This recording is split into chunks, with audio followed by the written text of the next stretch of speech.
Historia del capitalismo, revolución industrial. Bienvenidos. Esto no es una historia limpia, no es progreso con fondo musical épico, es ruido, es humo, es hierro caliente. Es la primera vez que la humanidad se metió a sí misma en una máquina. ¿Y saben qué? Le gustó. ¿Qué chingados pasó cuando el vapor empezó a empujar pistones? ¿Qué se rompió cuando el tiempo dejó de medirse por el sol y empezó a medirse por el reloj de la fábrica? El tiempo es dinero, escribió Benjamin Franklin. Y ahí empezó el pedo. Convertir la vida en unidad contable. ¿Cuánto vale una hora de tu existencia? ¿Cuánto cuesta tu cansancio? La revolución industrial no es una fecha, es un corte, una herida histórica. Un cambio brutal en la forma en que los humanos producen, viven y se entienden. Antes, el trabajo tenía rostro, el artesano, la mano, el oficio. Después, el trabajo se volvió anónimo, engranes, turnos, jornadas. Karl Marx lo dijo, el obrero se convierte en una mercancía, tanto más barata cuanto más mercancía produce. Y uno se pregunta, ¿cuándo dejamos de ser sujetos y empezamos a ser piezas? Aquí no hay romanticismo. La máquina no llegó como salvadora. Llegó como una promesa ambigua. Producir más rápido, más barato. Y en ese más se fue todo. Más riqueza, pero concentrada. Más ciudades, pero saturadas. Más empleo, pero explotado. ¿Progreso? Sí, pero ¿para quién? Esa es la pregunta incómoda. Imagínalo como un multiverso, un mundo donde la máquina libera al humano, otro donde la esclaviza. ¿En cuál estamos? ¿O estamos saturados en ambos al mismo tiempo? La historia no es lineal, es contradictoria, dialéctica pura, avance y destrucción bailando al mismo ritmo. Las ciudades crecieron como tumores, gente saliendo del campo, dejando atrás ritmos naturales, para meterse en espacios donde el aire se vuelve gris y el cuerpo se desgasta más rápido. Engels describió Manchester como un infierno organizado. ¿Y qué tan lejos estamos hoy de ese infierno si lo disfrazamos de modernidad? Aquí vamos a hablar sin filtros. Vamos a hablar de máquinas, sí, pero también de cuerpos, de fábricas, pero también de alienación, de progreso, pero también de miseria. Porque la revolución industrial no solo transformó el mundo exterior, reconfiguró la mente, cambió la forma en que deseamos, en que trabajamos, en que soñamos. ¿Te suena exagerado? Mira tu celular, mira tu jornada, mira tu ansiedad. Esto apenas empieza. Aquí no venimos a aplaudir la historia, venimos a diseccionarla, a cortarla, a mirarla. Bienvenidos entonces a Metáforas del Multiverso. Aquí es donde el progreso también huele a carbón. El vapor no solo movió máquinas, movió la historia, la jaló de los huevos y la obligó a acelerar. Antes, el ritmo lo marcaba la naturaleza, cosechas, estaciones, ciclos. Después, lo marcó la fábrica, sirenas, turnos, horario. ¿Qué pasa cuando el tiempo deja de ser vivido y empieza a ser medido? El tiempo es la sustancia de la que estoy hecho. Eso escribió Borges. Ahora cámbialo. El tiempo es la sustancia que te compran. La máquina de vapor no fue solo un invento técnico, fue un parteaguas ontológico. James Watt no solo mejoró eficiencia, abrió la puerta a un nuevo régimen de realidad. Energía constante, producción constante, explotación constante. ¿Qué implica eso? Que el límite ya no es la fuerza humana, sino la capacidad de organizarla. Ahí entra el capital como directo de orquesta. Adam Smith hablaba de la división del trabajo como fuente de riqueza. Su famoso ejemplo de la fábrica de alfileres. Cada obrero hace una parte mínima y la producción se dispara. Suena eficiente, suena lógico. Pero aquí viene la pregunta. ¿Qué pasa con el sujeto cuando su trabajo se fragmenta hasta volverse irreconocible? ¿Qué identidad queda cuando solo aprietas el mismo tornillo miles y miles de veces al día? Marx responde: alienación. El trabajo ya no se reconoce en lo que produce. El producto no le pertenece, el proceso tampoco. Su propia actividad se vuelve ajena. El trabajo produce maravillas para los ricos, pero produce privación para el trabajador. ¿Te suena? Cambia fábrica por oficina, por call center, por app, y dime si no sigue vigente. La fábrica no es solo un edificio, es una estructura social, es disciplina materializada. Foucault lo explicó como una extensión del poder: vigilancia, control, normalización, filas, horarios, supervisión. El cuerpo se entrena, se domestica. ¿Libertad? Sí, en teoría. En la práctica estás atado al salario, y el salario es la nueva cadena invisible. Ahora imagina el cambio brutal: campesinos dejando el campo porque ya no alcanza, porque la tierra se privatiza, porque el sistema los expulsa. Llegan a la ciudad, no hay comunidad, no hay tierra, solo hay fábricas esperando cuerpos. Elección o necesidad, migración o desplazamiento forzado. Las ciudades industriales crecen sin control, calles llenas, viviendas precarias, hacinamiento. Engels lo describe con precisión: barrios donde la vida vale menos que la producción, aire contaminado, agua sucia, enfermedades. ¿Progreso? Sí, pero con costo humano. ¿Cuánto cuesta una vida en este contexto? Aquí entra la antropología, el ser humano como animal adaptativo. Nos acostumbramos a todo, incluso a lo jodido, incluso a la explotación. Se normaliza el trabajo infantil, niños en minas, en fábricas, en condiciones brutales. ¿Por qué? Porque el sistema lo necesita, porque el capital no tiene moral, tiene lógica. Dios ha muerto, dice Nietzsche, y en ese vacío, ¿qué ocupa su lugar? El mercado, la producción, la eficiencia, nuevos valores, productividad, rentabilidad, crecimiento. ¿Y el sentido? ¿Dónde queda? El individuo empieza a fragmentarse. Freud entra al escenario. El malestar en la cultura, la represión de los impulsos, la tensión entre deseo y norma, trabajar para sobrevivir, reprimir para encajar. La revolución industrial también es una revolución del deseo. Antes el consumo era limitado, ahora la producción masiva exige consumo masivo. Aparece la productividad, el crédito, la necesidad artificial. ¿Quieres o te hacen querer? ¿Deseas o te programan? Piensa en el club de la pelea. Tyler Durden lo dice claro: las cosas que posees terminan poseyéndote. Ese es el giro industrial llevado al extremo contemporáneo. Produces para consumir, consumes para justificar la producción. Un loop, un ciclo sin salida evidente. La teología promete liberación, menos esfuerzo físico, más tiempo libre. ¿Se cumplió? Parcialmente, sí. Se reduce cierto trabajo brutal, pero se intensifica el ritmo. Más producción en menos tiempo, más precisión, más competencia. El tiempo libre se convierte en tiempo para consumir, no para hacer. La economía entra como ciencia de la escasez, pero la industrialización crea abundancia. Entonces, ¿por qué sigue habiendo pobreza? Porque la distribución no es neutral, porque el sistema prioriza la acumulación. Thomas Malthus hablaba de límites naturales, pero aquí el límite es político. Hay suficiente para todos, pero no se reparte. La dialéctica histórica se pone interesante. Tesis, antitesis, síntesis, feudalismo, capitalismo, conflicto de clases. La revolución industrial intensifica esa contradicción. Burguesía contra proletariado, proletariado contra trabajadores. ¿Quién controla los medios de producción? Esa es la pregunta clave, y la respuesta define todo lo demás. Ahora mete psicología, identidad ligada al trabajo. ¿A qué te dedicas? Como pregunta central. No quién eres, sino qué produces. El sujeto se define por su función económica. ¿No produces? No existes. Así de simple, así de brutal. La fábrica también redefine el espacio. Antes el trabajo y la vida estaban mezclados. Ahora se separan. Espacio laboral contra espacio doméstico. Pero esa separación es engañosa. El trabajo invade la mente, el cuerpo, el tiempo. Sales de la fábrica, pero la fábrica no sale de ti.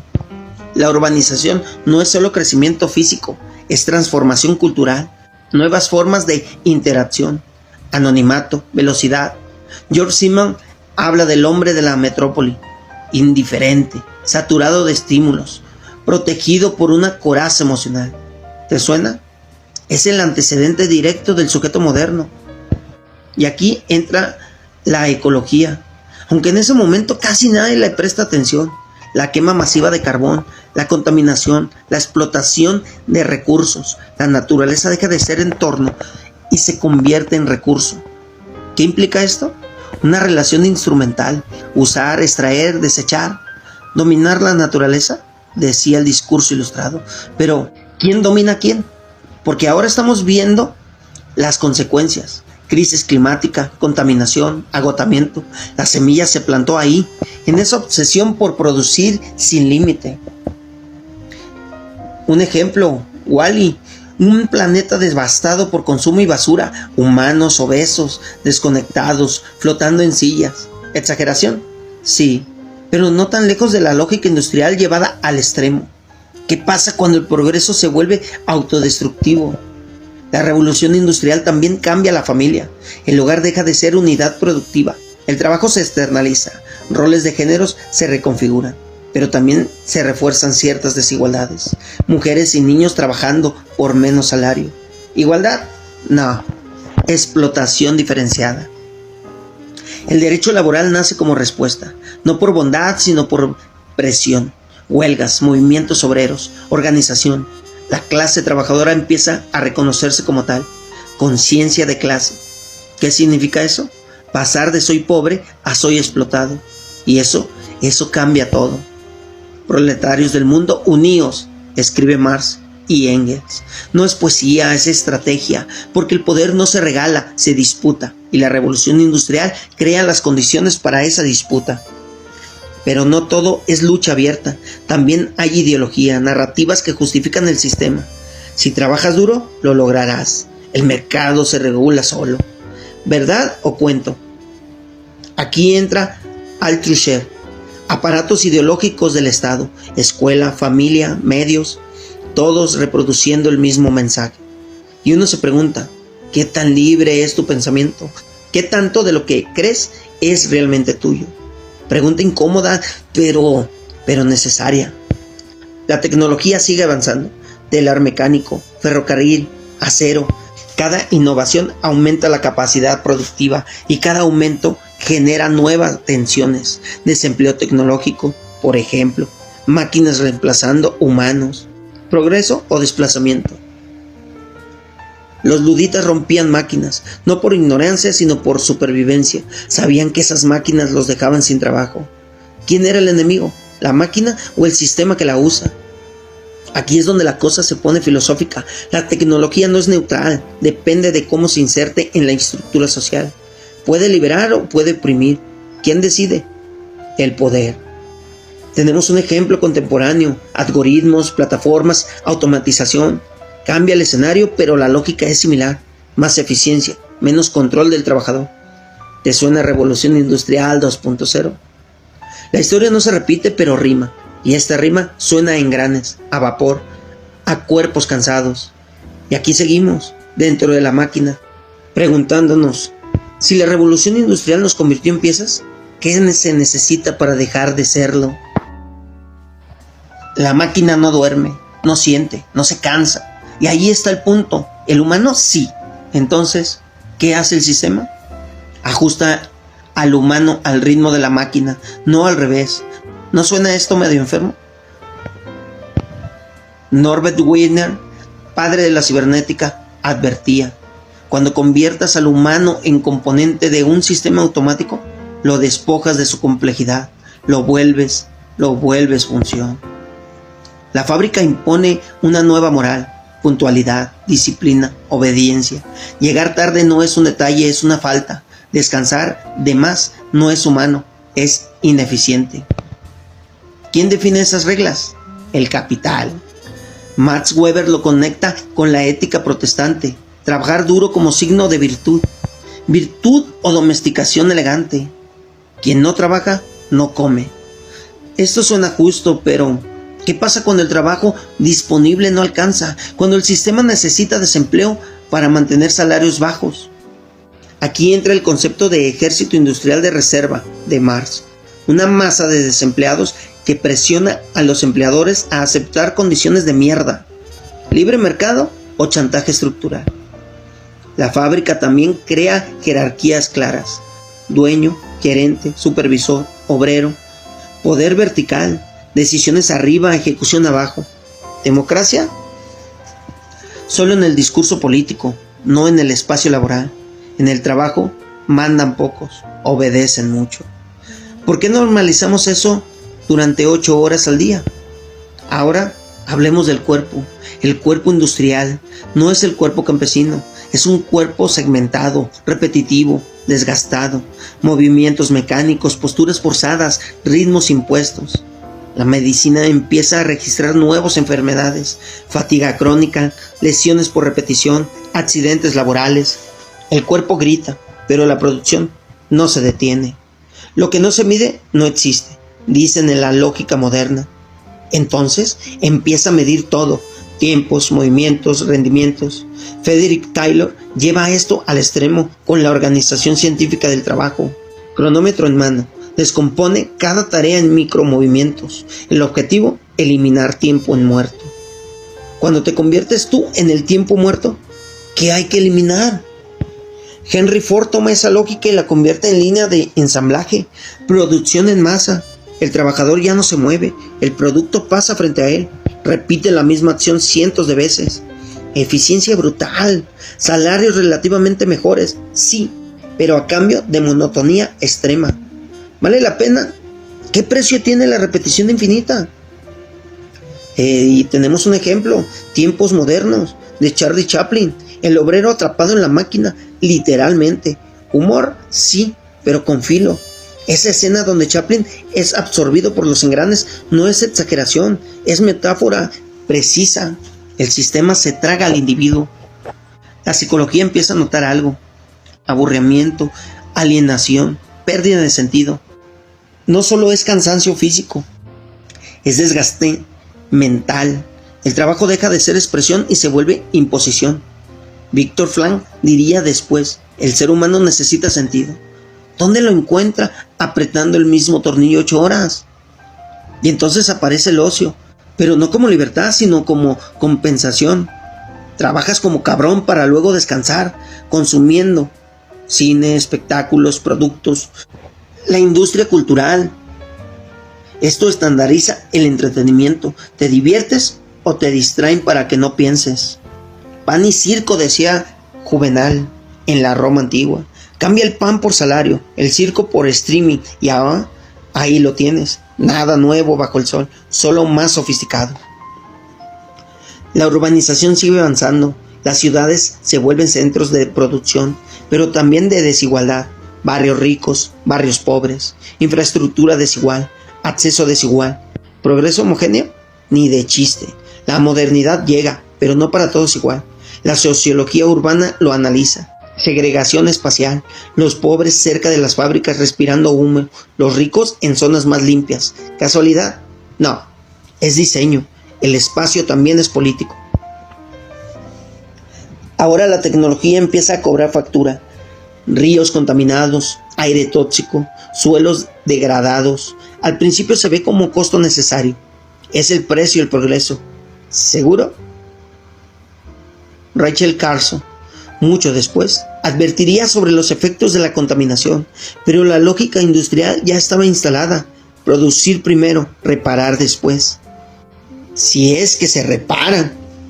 ¿Qué vale más, crecimiento económico o equilibrio ecológico? Y no responda rápido, porque el sistema ya eligió por ti muchas veces.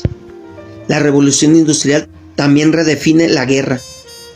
Producción en masa de armas, logística más eficiente, transporte rápido. Las guerras se vuelven más letales, más organizadas, más industriales. Progreso técnico al servicio ¿de qué? De la destrucción también. La Primera Guerra Mundial: trincheras, ametralladoras, gas, tecnología aplicada a matar más eficiente. ¿Eso también es herencia industrial? Sí, y pasa. Pero no todo es oscuridad total. También hay avances reales: medicina, transporte, comunicación. El ferrocarril conecta territorios, reduce tiempo. La producción masiva abarata productos, hace accesibles ciertos bienes. Ambivalencia total. La misma fuerza que mejora condiciones también genera nuevas formas de explotación. La educación se expande, necesidad de mano de obra más calificada, alfabetización, crecimiento, pero ojo, la escuela también disciplina, horarios, filas, evaluación. Foucault otra vez, instituciones que moldean sujetos funcionales al sistema. Educación liberada o entrenamiento para el trabajo. Aquí entra Paulo Freire, criticando la educación bancaria, depositar información en lugar de generar pensamiento crítico. Te enseñan a pensar o a obedecer mejor. La mujer en la revolución industrial ocupa un lugar complejo. Por un lado, entra el trabajo asalariado, rompe cierto encierro doméstico. Por otro, es explotada con salarios más bajos y condiciones peores. Doble jornada, fábrica y casa. Emancipación o nueva forma de opresión. El feminismo empieza a articular estas tensiones. No es casualidad, la industrialización mueve todo, también las relaciones de género. ¿Quién cuida? ¿Quién produce? ¿Quién decide? Ahora hablemos de ideología otra vez. El discurso del progreso lineal. Siempre vamos a mejorar. Cada innovación es un paso adelante. ¿Seguro? Walter Benjamin lanza una imagen brutal. El ángel de la historia mirando hacia el pasado, viendo ruinas acumulándose mientras el progreso lo empuja hacia el futuro. ¿Qué vemos cuando miramos atrás? ¿Avances o escombros? La cultura lo refleja constantemente. En Black Mirror, por ejemplo, tecnología llevada al extremo, mostrando sus efectos perversos. No es ciencia ficción lejana, es extrapolación de lógicas ya presentes. ¿Cuánto de eso ya estamos viviendo? La economía industrial también genera ciclos, auge y crisis, producción excesiva, caída de precios, desempleo, crisis periódicas, falla del sistema o característica estructural. Marx diría lo segundo. Schumpeter hablaría de destrucción creativa. Se destruye para volver a crear. ¿Y los que quedan en medio de esa destrucción? La banca y el crédito se expanden. Financiar producción, consumo, deuda. La gente empieza a vivir no solo con lo que tiene, sino con lo que debe. Libertad o dependencia. La deuda como mecanismo de control. Si debes, obedeces. Tarjeta de crédito, hipotecas, préstamos estudiantiles. Cambia el contexto, no la lógica. La revolución industrial sembró esa relación con el dinero. El campo no desaparece, pero se transforma. Agricultura más mecanizada, orientada al mercado. Menos autosuficiencia, más dependencia. Monocultivos, uso intensivo de recursos, eficiencia o fragilidad ecológica. La antropología rural lo muestra. Pérdida de saberes tradicionales, de relaciones comunitarias. El campesino se convierte en producto para el mercado, no para su comunidad. ¿Qué se pierde ahí? Identidad, autonomía, vínculo con la tierra. La revolución industrial también globaliza. Materias primas de un lugar, manufactura en otro, consumo en otro. Primeros pasos de una economía mundial interconectada. ¿Quién gana más en esa condena? Normalmente, quien controla el capital. Colonialismo y industrialización, y estos van de la mano. Europa necesita recursos, mercados, expansión, dominación, extracción. Progreso para unos basado en explotación de otros, sí, sin rodeos. Los condenados de la tierra, diría Frantz Fanon. La otra cara del progreso industrial, pueblos explotados para sostenerlo. ¿Qué tan universal es este progreso? Y entonces llegamos a la pregunta más cabrona. Si todo esto genera tanto avance material, pero también tanta desigualdad, alineación y daño ecológico, ¿qué hacemos con ese legado? No puedes simplemente apagar la máquina, tampoco puedes ignorar sus efectos. Estás dentro, estamos dentro. La revolución industrial no terminó, mutó, se volvió digital, automatizada, global. Ahora el obrero puede ser un programador, un repartidor de app, un operador de datos. Cambian las herramientas, no necesariamente las relaciones. ¿Más libertad? A veces. ¿Más control? También. Jules Chung Han habla del sujeto de rendimiento. Ya no necesitas un jefe que te vigile, tú mismo te explotas. Autoexplotación, te conviertes en tu propio capataz. ¿No es eso perverso? Sí se puede, échale ganas, emprende. Discursos motivacionales que encubren estructuras. Si fallas, es tu culpa, no del sistema. ¿De verdad? Tenemos el ejemplo de The Office, humor sobre la vida laboral, absurdo, repetitivo, burocrático. Te ríes porque es real, porque lo reconoces. La tecnología digital promete descentralización, flexibilidad, trabajo remoto, plataformas, pero también difumina límites. Ya no hay horario claro, siempre estás disponible. La fábrica ahora cabe en tu bolsillo. Avance o invasión total. La ecología vuelve con fuerza. Cambio climático, crisis ambiental, la lógica industrial de crecimiento infinito en un planeta finito. Contradicción evidente. ¿Cómo la resuelves? ¿Se puede? Ciencia y política, la economía, estas chocan. Intereses, negación, urgencia. El reloj corre. Otra vez el tiempo. Siempre, siempre el tiempo. Aprendimos algo desde la primera revolución industrial. Y aquí estamos, rodeados de tecnología, conectados, productivos y a veces igual de alienados. La pregunta sigue abierta. ¿Controlamos la máquina o la máquina nos controla? No hay respuesta simple, pero hay algo claro. Entender la revolución industrial no es mirar al pasado, es mirarte al espejo. Porque la fábrica no desapareció, solo cambió de forma. ¿Y tú en qué parte de la máquina estás?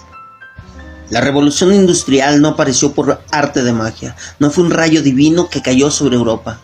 Fue una acumulación, una serie de condiciones históricas, geográficas, políticas y económicas que se alinearon como piezas de dominó.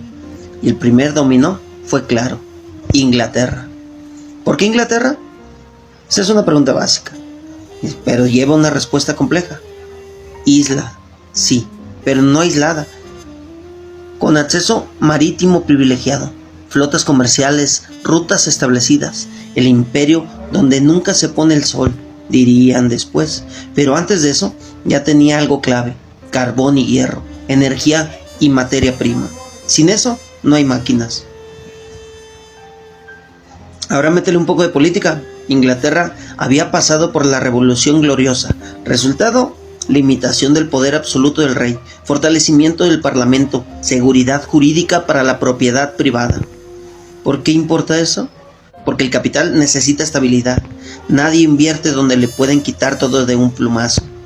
John Locke lo dijo, la propiedad es un derecho natural. Y ese discurso no es inocente, es la base ideológica para proteger la acumulación. ¿Quién puede acumular? El que tiene capital. ¿Quién queda fuera? La mayoría. Luego viene la agricultura. Antes de fábricas hubo campos transformados. El movimiento de los cercamientos, tierras comunales que se privatizan, campesinos expulsados. ¿A dónde van? A las ciudades. Mano de obra disponible, barata, desesperada. El sistema no solo necesita trabajadores, los produce. Los pobres siempre han estado con nosotros, diría cierto discurso moral, pero aquí no es destino, es estructura, es política económica. Ahora mira Europa continental, Francia por ejemplo, ahí estalla la Revolución Francesa, libertad, igualdad, fraternidad. Bonito lema, pero también una sacudida brutal al orden feudal.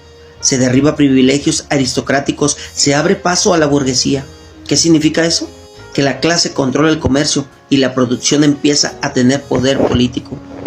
Pero Francia no lidera la industrialización al inicio. ¿Por qué? Inestabilidad política, guerras, cambios constantes. Inglaterra, en cambio, mantiene continuidad. Y eso pesa. Luego está la Guerra de los 7 años, un conflicto global antes de que global fuera palabra de moda. Europa, América, Asia. Resultado: Inglaterra sale fortalecida como potencia colonial. Más territorios, más recursos, más mercados. Colonias, ahí está el otro motor. América, África, Asia, materias primas baratas, algodón, azúcar, minerales, mano de obra esclavizada. El capitalismo industrial no nace limpio, nace manchado de explotación colonial. El capital viene al mundo chorreando sangre y lodo por todos los poros. Esto lo escribió Marx y no es metáfora exagerada, es descripción. El algodón, por ejemplo, fundamental para la industria textil británica. ¿De dónde viene? En gran parte de plantaciones en Estados Unidos, trabajadas por esclavos africanos. Aquí entra la guerra civil estadounidense más adelante, pero antes de eso, la economía esclavista alimenta la industria libre. Esta es una paradoja brutal, libertad económica basada en esclavitud. ¿Progreso? Sí. ¿Para quién? Otra vez la pregunta incómoda. España y Portugal, potencias coloniales tempranas, no lideran la industrialización. ¿Por qué? Economías más enfocadas en extracción de metales preciosos que en desarrollo industrial interno. Dependencia de riqueza colonial sin reinversión productiva suficiente. Resultado, rezago relativo frente a Inglaterra. Alemania entra más tarde, pero con fuerza. Estados fragmentados que luego se unifican. Desarrollo industrial acelerado en el siglo XIX. Educación técnica, inversión en infraestructura, ciencias aplicadas. Resultado, competencia directa con Inglaterra. La industrialización no se queda en un solo país, se expande, pero de forma desigual. Rusia, por otro lado, sigue con estructuras más feudales durante mucho tiempo. Industrialización tardía, concentrada, muchas veces impulsada desde el Estado. ¿Qué genera eso? Tensiones enormes, campesinado explotado, clase obrera emergente, autocracia rígida. La bomba estaba armándose y explota en el siglo XX, pero la mecha se prende aquí, en este contexto. Ahora el comercio, el Atlántico se convierte en eje económico. Europa, África, América, triángulo comercial, esclavos, materias primas, productos manufacturados. ¿Quién controla las rutas? Las potencias navales. Inglaterra domina. La Compañía Británica de las Indias Orientales no es solo empresa, es casi un estado. Controla territorios, ejércitos, comercio. India se convierte en fuente de materias primas y mercado cautivo. ¿Libre mercado? No, mercado impuesto. La geopolítica industrial es clara. Necesitas recursos, necesitas mercados, necesitas rutas. Si no los tienes, los consigues. ¿Cómo? Como sea. China, por ejemplo, gran civilización, economía fuerte, pero entre un conflicto con potencias europeas en la guerra del opio. Inglaterra fuerza la apertura del mercado chino para vender opio. Ética, ninguna. Interés económico, total. Tratados desiguales, pérdida de soberanía. La industrialización europea impacta globalmente, muchas veces de forma violenta. América Latina, recién independizada en el siglo XIX, entra en el sistema mundial como proveedor de materia prima. Exporta e importa manufactura, dependencia estructural, industrialización propia. Esta es limitada. ¿Por qué? Falta de capital, inestabilidad política, una presión externa. México, por ejemplo, después de su independencia, enfrenta conflictos internos, invasiones, cambios de gobierno. Difícil consolidar un proceso industrial fuerte en ese contexto. La prioridad es sobrevivir como Estado. Mientras tanto, en Inglaterra, el ferrocarril explota, no literalmente, aunque a veces sí, sino en expansión. Conecta ciudades, reduce costo de transporte, integra mercado. ¿Qué significa esto? Que ya no produces solo para tu región, produces para un mercado más amplio. Tiempo y espacio se comprimen. Lo que antes tardaba días, ahora horas. David Harvey hablaría después de compresión espacio-temporal, pero aquí es donde empieza. El telégrafo también aparece, comunicación casi instantánea para la época, información que viaja rápido, mercados que reaccionan más rápido. ¿Te suena bolsa de valores actual?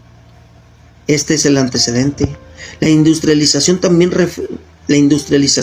redefine el poder militar, producción masiva de armas, logística eficiente, estados más capaces de sostener guerras largas. Esto cambia el equilibrio de poder global. El siglo XIX se convierte en un tablero donde las potencias industriales compiten por influencia. Imperios coloniales expandiéndose, África repartida en la Conferencia de Berlín. Líneas en un mapa decididas en Europa, sin considerar a los pueblos que viven ahí. Geopolítica o saqueo organizado. Civilizar, eso era lo que decía. Discurso moral para justificar dominación. Rudyard Kipling lo llamó la carga del hombre blanco. Racismo industrializado como ideología de expansión. La ciencia también juega su papel, no solo como conocimiento, sino como herramienta de poder. Medicina, ingeniería, cartografía. Conocer para dominar, clasificar, medir, intervenir. Pero la ciencia no es neutral en este contexto. está financiada, dirigida, utilizada por intereses concretos, verdad objetiva o conocimiento al servicio del poder. La revolución industrial también se cruza con revolución política. 1848, por ejemplo, oleada de la revolución en Europa, demandas de derechos de participación política, de mejores condiciones. Resultado, algunas reformas, muchas represiones. La clase trabajadora empieza a organizarse, sindicatos, partidos, movimientos. No es espontáneo, es respuesta a condiciones materiales. Cuando la explotación se vuelve evidente, la resistencia emerge. Pero el Estado no es pasivo, regula, reprime, negocia, leyes laborales empiezan a aparecer, limitación de jornadas, prohibición del trabajo infantil en ciertos casos. ¿Por qué? Presión social. Sí, pero también necesidad de mantener estabilidad. Un sistema demasiado desigual se vuelve inestable. La geopolítica industrial también genera rivalidades entre potencias. Alemania creciendo, Inglaterra consolidada, Francia intentando mantenerse, Rusia expandiéndose. Una tensión acumulada. No es casualidad que todo esto desemboque en conflictos mayores en el siglo XX. La base económica ya estaba cargada. Ahora el oro, patrón oro como sistema monetario internacional, monedas respaldadas por reservas de oro, estabilidad relativa en comercio internacional, pero también rigidez, dependencia de reserva. ¿Quién tiene más oro? ¿Quién tiene más oro? Quien tiene más oro tiene más poder. Los bancos se vuelven actores clave. Financian industrias, infraestructura, comercio, capital financiado emergiendo junto al capital industrial, interconexión creciente. Y aquí aparece otra pregunta: ¿quién controla a quién? ¿La industria, el capital financiado o al revés? Debate que sigue hasta hoy. La migración no es solo interna, campo a ciudad, también internacional, europeos migrando a América en busca de oportunidades, mano de obra, expansión cultural, mezcla de poblaciones, sueño o necesidad. Estados Unidos se industrializa rápidamente en el siglo XIX, recursos abundantes, territorio amplio, menos estructuras feudales, crecimiento acelerado, se convierte en potencia industrial, competencia global. El mundo ya no es local, es sistema, interdependiente, desigual, dinámico. La revolución industrial vista así no es solo máquinas y fábricas, es reconfiguración del planeta, relaciones de poder, flujos económicos, estructuras sociales, todo conectado.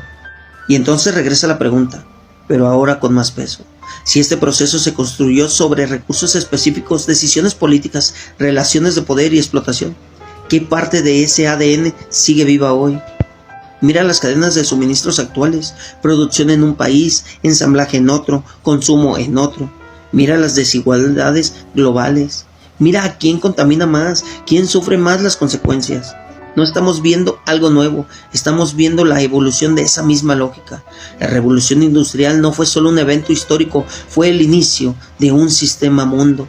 Y ese sistema todavía nos está definiendo. La revolución industrial no terminó, se transformó, se digitalizó, se volvió invisible en muchas partes, pero sigue operando con la misma lógica. Producir más rápido, más barato. La pregunta no es si seguimos dentro de la máquina, la pregunta es ¿qué tan profundo estamos metidos?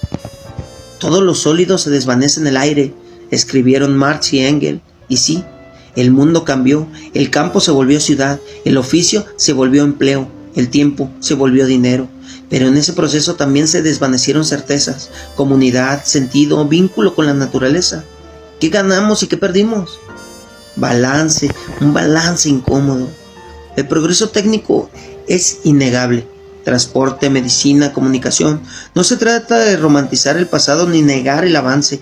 Se trata de mirar el costo completo, porque cada máquina que acelera también exige, cada innovación que facilita también transforma relaciones de poder. ¿Quién decide hacia dónde va la tecnología? Esa es la pregunta política que muchos prefieren evitar. La fábrica como estructura no desapareció, se expandió. Ahora está en la plataforma digital, en cadenas globales, en algoritmos que organizan tu tiempo sin que te des cuenta. Ya no necesitas un supervisor gritándote, basta con una notificación. Jules Han lo dice tal cual. El sujeto moderno se explota a sí mismo creyéndose libre. Más libertad o control más sofisticado. El trabajo sigue siendo el eje de identidad. ¿A qué te dedicas? Sigue siendo la pregunta central. Y si no tienes respuesta, el sistema te margina. Pero, ¿y si el problema no es el individuo, sino la estructura que lo define solo por su productividad? Viktor Frankl insistía, el sentido no puede reducirse a función. Entonces, ¿dónde lo encontraremos en un mundo que mide todo en rendimiento? La crisis ecológica es el eco más fuerte de esa primera explosión industrial, crecimiento infinito en un planeta finito, contradicción básica. Sabemos que no es sostenible, pero el sistema sigue empujando. ¿Por qué? Porque detenerse implica reconfigurar todo, economía, política, hábitos, deseos. Y eso da miedo, más miedo que el colapso. Walter Benjamin imaginó al ángel de la historia viendo ruinas acumulándose mientras el progreso lo arrastra. Esa imagen pega, porque al mirar atrás vemos avance, sí, pero también cuerpos explotados, territorios saqueados, ecosistemas dañados. ¿Podemos seguir llamando progreso a algo que deja ese rastro? No se trata de negar la máquina, se trata de cuestionar su dirección. La tecnología no es destino, es herramienta, pero una herramienta en manos de ciertos intereses produce ciertos resultados. ¿Qué pasaría si la lógica no fuera solo ganancia, sino bienestar colectivo? ¿Utopía? Tal vez. Necesaria probablemente. La revolución industrial nos enseñó algo brutal, que el mundo puede cambiar rápido, que las estructuras aparentemente sólidas se rompen, que nuevas formas de vida emergen, para bien y para mal. Entonces, aquí otra pregunta. Si ya transformamos todo una vez, ¿por qué no podríamos hacerlo distinto ahora? No hay respuestas simples, pero sí hay responsabilidad. Entender de dónde viene este sistema es el primer paso para decidir hacia dónde vamos. Porque al final, la máquina no tiene voluntad, pero tú sí tienes voluntad. Y así, entre humo, hierro y carne cansada, dejamos atrás el mundo feudal, lento, jerárquico, atado a la tierra, para entrar en uno que corre sin detenerse, que mide, que calcula, que produce y que también devora. No fue cambio suave, fue ruptura, fue desplazamiento, fue historia avanzando a empujones. Y cerramos con un pequeño verso de William Blake. Este hombre que miró de frente ese nacimiento industrial y no lo romantizó. Y en los oscuros molinos satánicos fue encadenado el espíritu del hombre. Molinos o fábricas, siglo XVIII o el tuyo, la metáfora sigue viva. Esto fue Metáforas del Multiverso, donde el progreso no solo se celebra, también se cuestiona. Si te gusta, comenta, comparte, suscríbete y recuerda, quien escribe merece el castigo de ser leído.